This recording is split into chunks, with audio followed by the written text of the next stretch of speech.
Hi, everybody. What a beautiful day. It is beautiful. The sun was beating down on people. It's still beating down on a few people's faces over there, but we're so happy to be here in Los Angeles to have this conversation with you. And I want It's the to. first time I'm seeing my store, you guys. Oh yes, I look, haven't it's even gonna be seen it right yet. there. KKW Beauty Pop-Up. Woo! Amazing. Oh, she's coming. But I want to have a serious conversation with the two of you today because I think very often all of the work that you've been doing isn't taken seriously. So I've thought, Really? yeah, well, I just think people are dismissive of reality television and social media and selfies and I think they used to be. I don't think that's the case anymore. I will argue with you on that Okay, one. so tell me why. I just think that after we start filming season 16 next week, and we've had maybe 15 spin-offs, so that's like 12 years on the air. I think after that long, they kind of, start to respect it. Kris, what do you think? I think that it's become part of, just in many different ways, from the influencers that are here today and the way that social media platforms are perceived. It's a huge part of our culture, and I think it is taken very seriously, and it's a huge part of the way business is run today. I mean, And I get that it wasn't, though. Yeah, I do get I mean, that. there was a but time, Be surprised. for sure, I think but some people are still skeptical. They understand the reach, they understand the influence, but I think what's most remarkable about what I've learned in the last few conversations that you and I have had, Kim, is that you've taken that influence and reach and you're really building a business, and that's, I think, the ability to interact directly with your customers and to get feedback from them and listen to them, that is a new kind of business. yes, for sure. So let's talk about the business, because one of the things I wanted to hear from you is how do you think your beauty business is different from the traditional beauty businesses? The ones, there are, many of them are run by middle-aged white men. They don't necessarily have, broad definitions of beauty. They don't necessarily have the direct relationship with the customer. How do you think your business is different from the brands that have been around forever? Well, I think definitely with social media, you can have a direct-to-consumer business, and if you market yourself the right way and promote it the right way, then you can have a really successful business, something that I don't think people assumed was even possible 5 years ago. What about the notion of what beauty is, right? So sometimes when I'm flipping through a fashion magazine, even now, you flip through and there's almost a formula about the way these brands communicate. How does your brand communicate differently from, say, the traditional, in terms of the image it projects? Well, I don't really look at the traditional forms of what I'm seeing in magazines. I just kind of do what I want to do, and I've always been really confident in the image that I want to put out there. Whether it's, I mean, when you have your own business and you really 100% control it, you can choose the photographer and the images and the look and, every last detail that you want to do. So when you have your own business, I mean, that's just what I've done. I've always done what's felt right, what feels good, not really worried about what I think the consumer wants, but instead kind of guide them with what I want. And I think if you have your own business and it's really run by social media, you can have the power to do that. Mm-hmm. Some people say you've also influenced the ideals of beauty, right? So the notion, even back to that formula in the magazines, it's the same kind of woman. You're projecting a different image of beauty, people say. How do you respond to that? I mean, that's really exciting to me and flattering, because even though I'm not planning that out, I mean, I remember when I was growing up, the kinds of women that I looked at and I looked up to. I mean, when Selma Hayek came on the scene, it was like over. I was so excited. There was someone that I felt like, even though we're not the same nationality, but I looked similar to her, and that was someone that I would go to for beauty advice. I remember at the time it was prom, and I wanted to figure out what hairstyle I wanted, so I would look at her red carpet looks. So I'm just proud that there's such a diverse language in beauty, and in my campaigns, I use so many different women to, hopefully that there's someone out there that looks like one of them and wants to emulate that look or get some beauty tips and advice from something that maybe they would see in one of my campaigns. Yeah, the beauty tips and advice are also linked to the types of products you're selling. So you launched with contouring kits, right? And we had an educational session where Kim explained to me what contouring is, but it's that kind of product focus also that's different. Instead of launching with a whole smithereen of different products and products that were quite similar to what you can get elsewhere, you launched with a kit. How do you make that kind of product decision? I knew from the start that I always, no matter what my look is, whether I'm doing a no makeup look or a really heavy glam look, contour was just constant. So that for sure was just the first product that I wanted to launch with. And I learned from my sister Kylie that she launched just lips in her Kylie Cosmetics, and that did really well for her. And I felt like my makeup artist Mario and I had worked so long creating so many different looks for the past like 10 years, but contour was always constant. So for me, I learned from my little sister to just maybe start with one product, and that seemed to really work, and just building off of that. It worked so well that you sold over 300,000 units of your contouring kits, I think in the first 24 hours, turning over $14 million. Right, so I couldn't think, when I heard that, I couldn't think of a business that's launching on its first day that makes that much money. How do you think about how much to produce? Like, how did you come up with the number 300,000, and how has that changed over time as you've picked up on how demand works for your products? It definitely is a learning process, and I learned from when Kylie and I launched our lip together. We have a lip collab, and I gauged it off of those numbers. So I was a bit more conservative than those numbers just to test it, because contour and teaching people how to contour and what it is and getting your correct shade, you do have to educate a lot. So it was tricky, but when you have a business that's all online, it is tricky, it is risky, it is difficult to gauge that, and we're still always gauging that. But when a product sells out, it's the most gratifying feeling in the world. And on launch days, me and the team were on the computer, checking all the numbers, seeing what's selling, and it's so much fun. Do you ever regret not ordering more, though, when it sells out? Or is scarcity part, with the whole drops model, maybe this is from like Kanye and Yeezy and the way that whole streetwear market works, but they put out a little bit of product and it sells out and people want it more. Is there like that kind of psychology in the thinking? Not as much with makeup, just because I always want people to be able to get it, but I think it has helped. You just don't want to over order, and I think we've so far done a good job at gauging the perfect amount. I mean, obviously it's never going to be perfect, but it's exciting when it sells out, and then I always try to reorder it quickly, unless it's really just an exclusive product. Like with my fragrances, sometimes I won't be reordering that again. So just because you only want it to be available once. Yeah, I mean, I had these like Valentine hearts, and I just wanted them for Valentine's Day, and it was no real need to live on the site. So my funner products that are like holiday based, I think will just be exclusive just for that time period. Okay, so the other thing that I'm really curious about is how the two of you actually work together. So, there is this impression out in the world that, you, Kris, are this behind-the-scenes mastermind, calculating and knowing exactly what to do to get attention. You have this, vested I don't know where you got all that credit from. It's like, well, that's what I wanted to ask you. Is it true? I'm the mastermind. No, Okay. it's me telling my sisters what to do. Not and she today, just Kim. listens. Not today.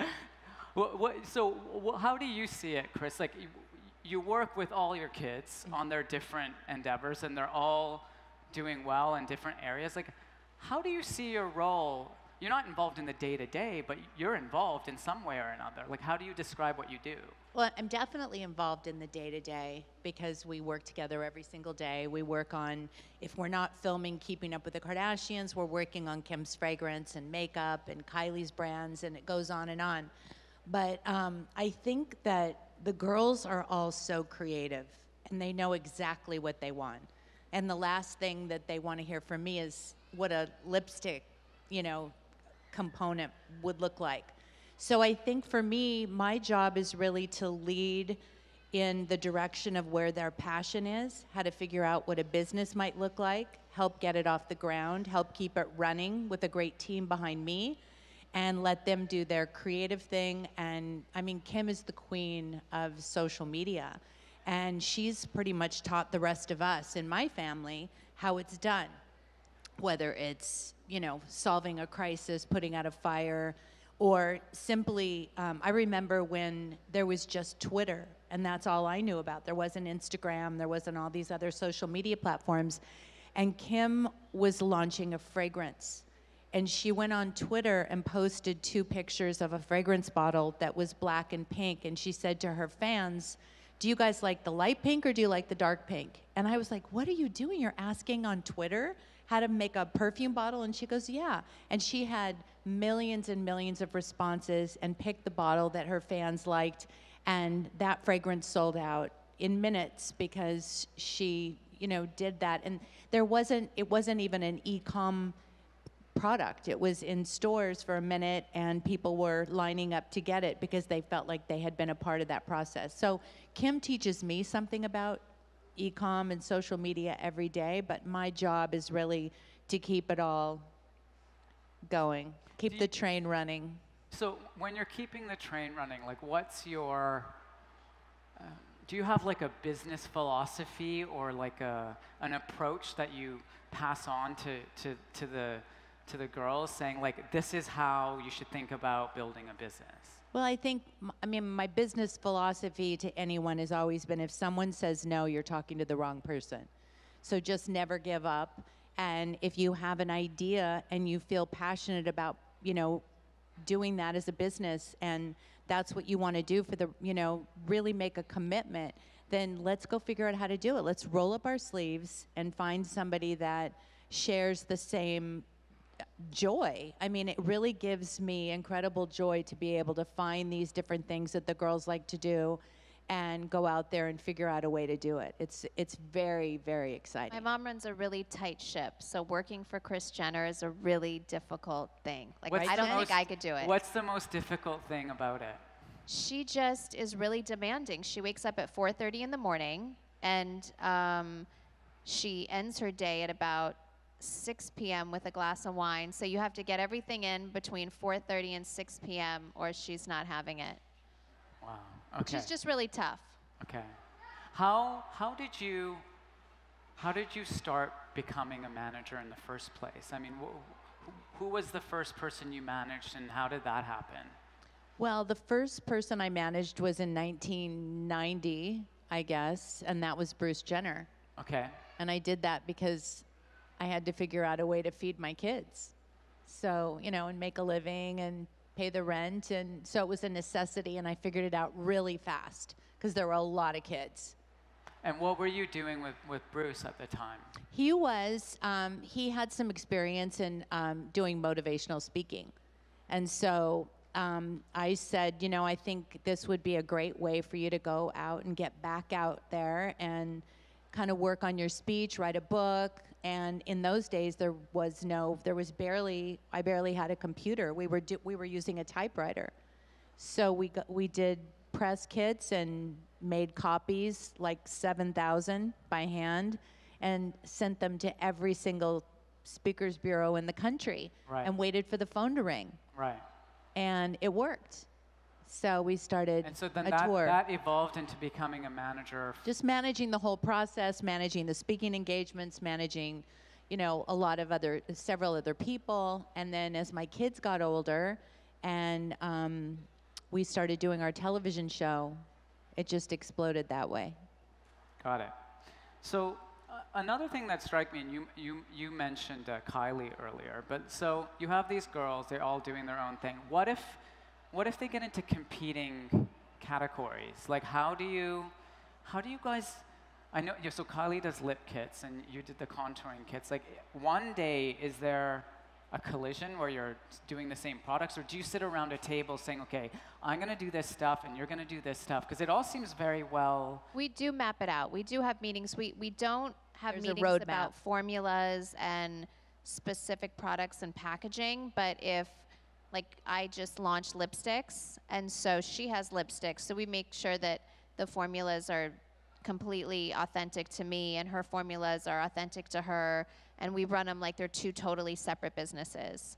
But we do have communication over our timeline and our launches, so nothing is too close, and we make sure that our formulas are nothing alike so that we just never run into that problem. And if there's something that we really both had our eyes set on, we would collab and do it together. Okay. I think too that one business doesn't cannibalize the other at all, and they have two completely different fan bases, which is it's interesting. Right.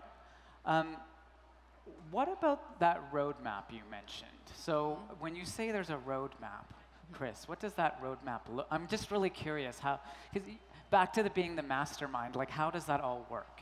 Well, it's a document that lists everything the girls are going to do, for example, for the rest of the year in products. So you have a master document.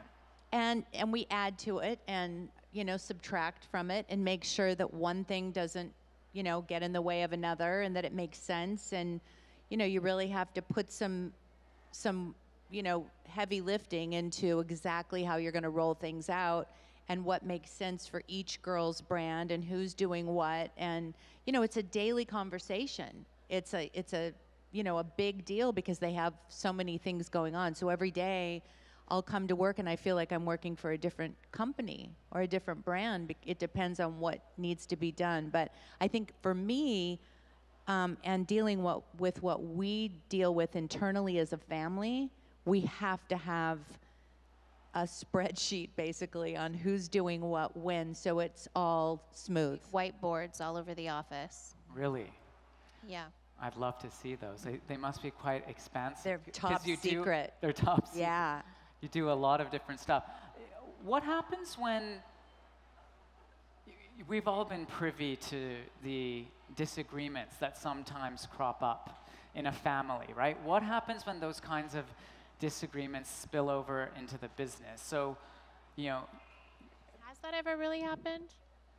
If it is, we do always call my mom. and then? We yell at her and make her handle it. Yeah. I'm always putting out fires. I'm like a fireman. Yeah, that was one of my questions, With actually. a really big extinguisher. Well, so what's the biggest fire you've put out recently? That you talked earlier about crisis management. What's the most kind of? We haven't really had a business fire. We really haven't. We've really agreed. I think the business is, for the girls, very creative, and I think they have a lot of fun. So it's not the kind of thing where they're not competitive with each other in that way. So I think they enjoy, the conversations and just all the stuff that goes along with building their brands, and they really are excited about it. But probably the biggest conflict we've had recently is just the girls internally, which... What are you talking about? That stuff that you guys were filming when we were filming last time. I have no idea what you're talking about. It was brutal. You'll have to tune in and watch At the Christmas card? Keeping Up. The first fight of the Christmas. It usually has to do with someone being late and disrespectful, and the sisters that work a little bit more than the other sisters should get the respect. It was a major blowout. Let me just tell you. Just be on time when we have things to do. So when a blowout like that happens, and I'm being serious, like, you're all working, you have this master plan, you work together, there's this spreadsheet, like, how do you get it all back so you're aligned and happy again? I think it helps that they're related. I think that's the secret sauce, is that it's forgotten in 10 minutes.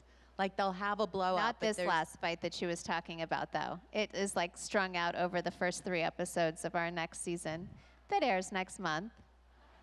Nice But, little plug there. Yeah, but when I think about it, I do get really mad. It's basically just like people being disrespectful. Oh, I Is guess. the one thing that really gets me. Okay. I guess we'll all have to tune in to know what the blowout is about. I think it's lucky though that we are family and that we are so close and there's a lot of love there, because if you were behaving like this with non-family members, that would be a little bit more difficult to get over. Kim's like, I'm done. Don't say me behaving like this. Talk about Courtney behaving like that. All right. Okay, we'll All get right. into it in the car. We're Kim. getting some real into it in the family car. drama going on. I love it. The other thing that being a Kardashian means is having to deal with the constant media cycle. There's stuff that will happen somewhere with someone that you're related to, that someone you're not related to.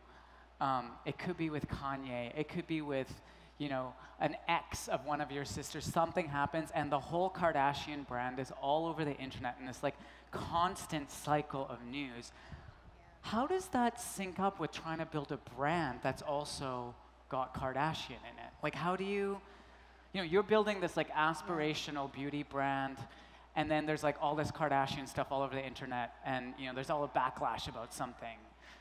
Well, in these times, there's backlash if you sneeze. So I think we If you sneeze, there's backlash. if anyone sneezes, it's gotten really out of hand. But I think that the way my family and I have always dealt with everything is we know we have each other. Nothing else really matters. So at the end of the day, this could all go away, and we all have each other, and we're confident in that. So we're always going to be who we are. And if one of us is fighting with, you know, a boyfriend or an ex or whatever the examples you were giving, I mean, we all know what it is. Like, we all know we support each other and we love each other. And a part of all of that craziness has given us the platform to have our brands. Right. So, I mean, it seems like these days we just want to like lay low and stay out of the drama and focus on business. But all of that stuff just comes along with it, and we know that. Your mom said earlier that she learned from you how to manage a PR crisis on social media. So can you teach us all, and if it applies to all of us, if there's some PR crisis that happens, what's your top tip for nipping it in the bud? How do you deal with that? It really depends on the situation, because sometimes you have to speak up and you have to explain what it is, because like these days, if you tell a joke and you're in an interview, but then it's written out on print, it won't translate. So sometimes there's those like moments where you have to explain yourself. And then sometimes there's those moments when you just shouldn't explain yourself, because if it gets twisted and it just isn't worth the explanation, and it's just too, like sometimes it's so much on your soul, like all the nonsense and all the negativity, that there's definitely time and places when you need to set the record straight.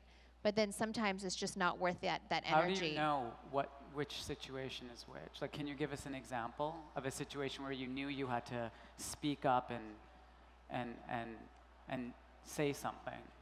Sometimes it's just a feeling. Yeah. Like my sister Kendall, she was caught up in something that she didn't really have a lot of control over. She wanted to speak out so badly, and she was, you know, advised not to. And I advised her to, you know, maybe on our show where you feel safe, where you're doing, you know, just an interview where you can just pour your heart out and explain yourself. What was that situation?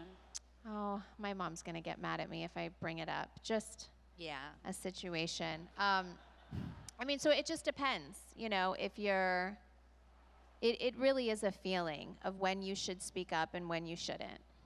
Okay. A big part of the success, she did the right thing, right, Kris? She just looked to you there for... Yeah. Yeah, all right. So I just wanted to see good. if she gave me those like daggers in your eyes look. See, she can even see from the back of her head. She's not even looking at me, and she This knows. is that whole mastermind thing. Yeah, they even it is. know. A big part of the success, of course, of the whole Kardashian phenomenon is the television show. one day that show might not be around, right? Like, do you, Oh, or it's do you going to see be it- here or- forever. Really? Yeah. How? North gets married, Yeah, how? right? She doesn't. I used to say that about Kylie when she was like, what was she, 10? You used to say, season 17, Kylie has a baby. And we all Yeah. looked at each other and was Like, like, what? oh shit, that just Yeah. happened. See? Mastermind. But could the businesses, theoretically speaking, in an imaginary world, could the businesses continue without the television show?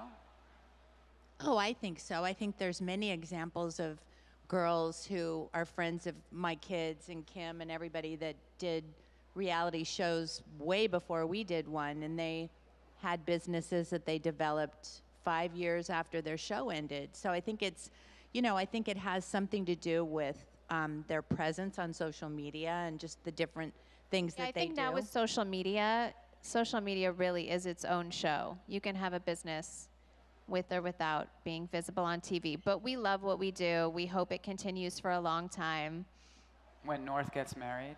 Right. No, I don't think that'll fly with Kanye. But you never know. All right. Last questions, and then I think we're going to take some questions from the audience. So if you have a question, or if you want to ask a question, start thinking about it. What does the future hold from here? I mean, I was, quite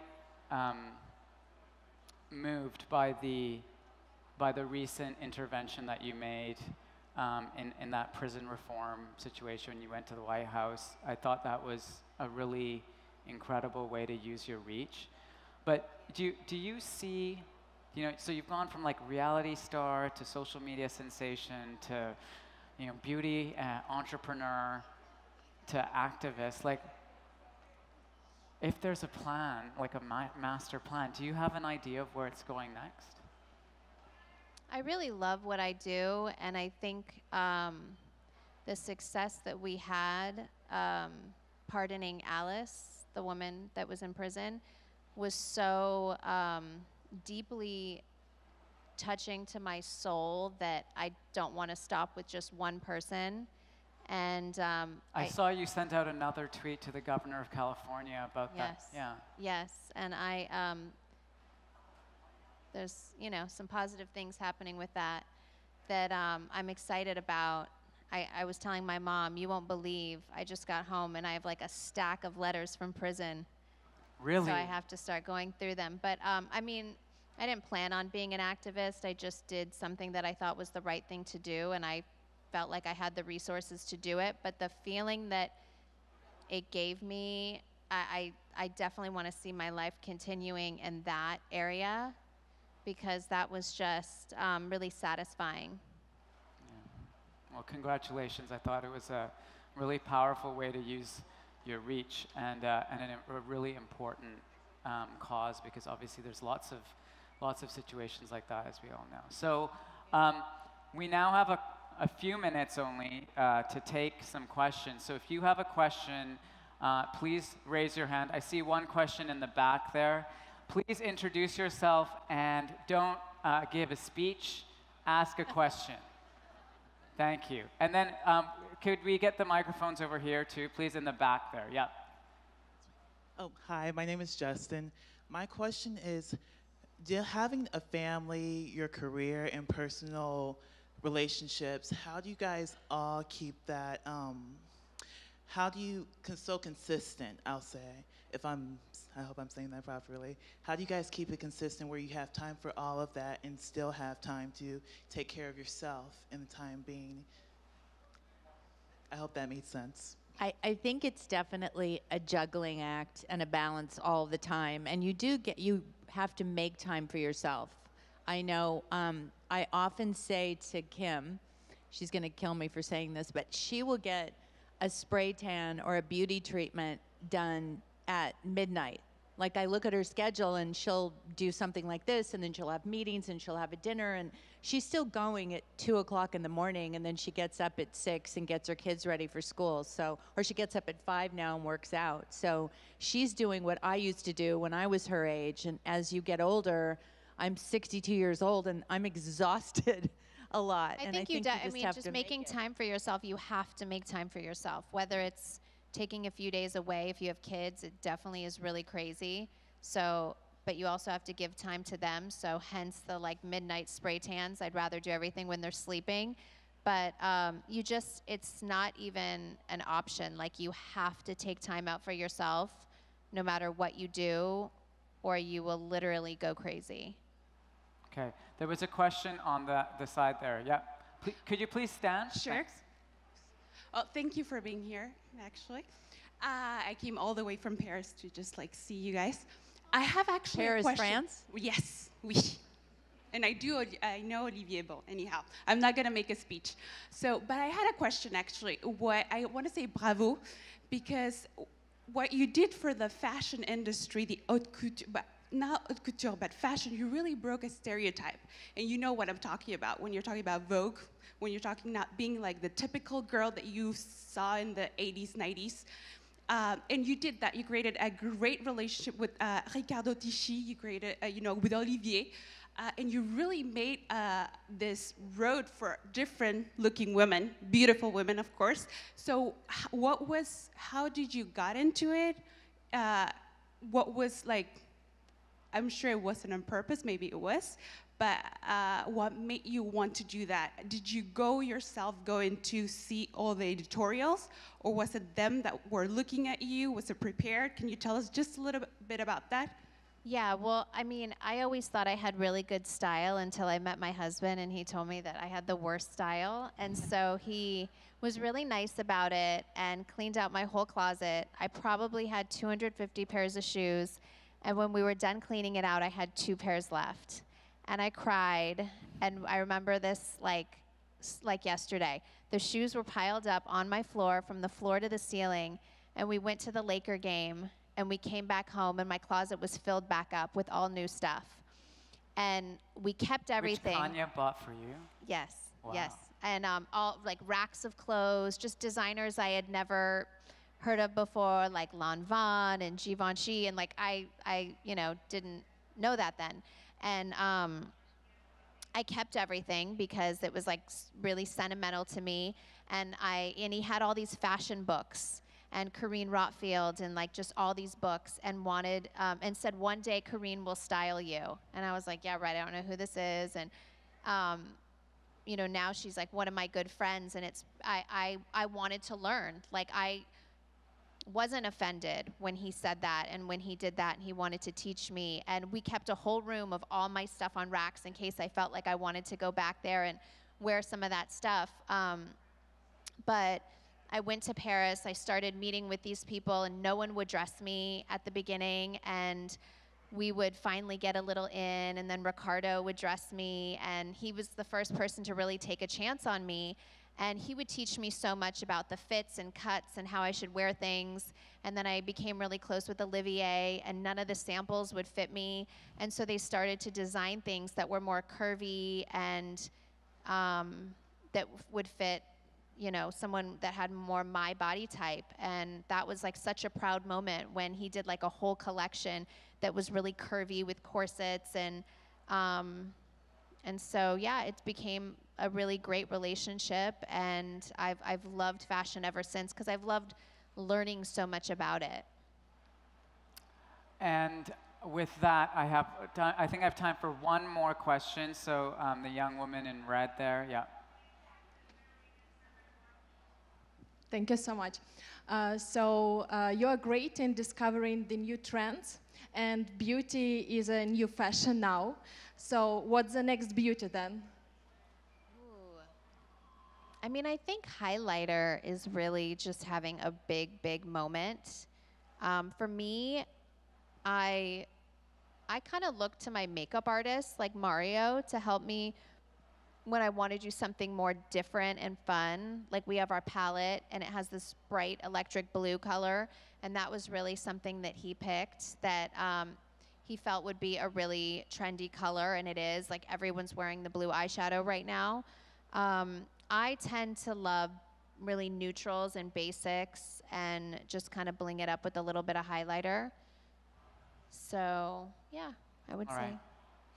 Thank you for the top tip. Now you know what beauty looks to be going for. We've unfortunately run out of time, and I want to thank Kim and Kris for joining us. So please give them a big round of applause. Thank you, guys. Thank you.